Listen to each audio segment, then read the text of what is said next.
Toolboxes have gone through a variety of changes over the years. Originally, there was only one type of toolbox. It had 130 charges and moderately increased repair speed. In my video on flashlights, I was frustrated by the usage of qualitative descriptors for speed changes, but looking at version 1.0 of the game, it makes a bit more sense why they were originally framed this way. See, that's a perfect description of what the toolbox does. It moderately increases repair speed. It wouldn't be until 1.1.2 when the game would receive the 5 toolboxes that we know and tolerate today. Worn Out Tools, Mechanics Toolbox, Commodious Toolbox, Engineer's Toolbox, and Alex's Toolbox. Each of these now unlock the Sabotage action and altered Sabotage or repair speed differently, making certain toolboxes viable for certain playstyles. As if anyone has ever played Sabotage as a playstyle. Look at this wonderful table. In the base game, a tremendous increase boosted repair speed by 25%. Not particularly fast, but certainly a boon that you'd feel throughout the game. Now look at this table. It turns out the Commodious Toolbox, despite not being the rarest, is the best for getting a generator completed. Oh. This is all because of patch 3.6.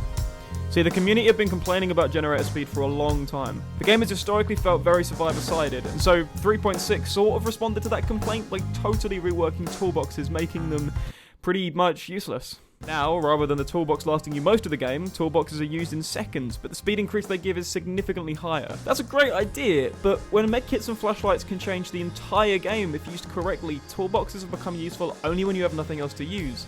Sort of like a map or broken key. The iconic toolbox has unfortunately faded away into becoming a third-rate item. At least Killer Mains are a bit happier, and honestly, gen speed still feels really fast.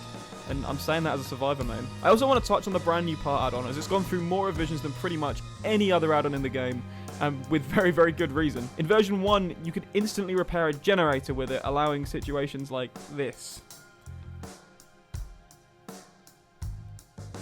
Ridiculous. So in 1.5.3, it was changed to require some degree of skill. Every 2 seconds, a skill check would trigger, boosting progression by 5% for a good and 10% for a great. If you let go, then the part was lost. Then, finally, in 2.1, it was changed to what we know today.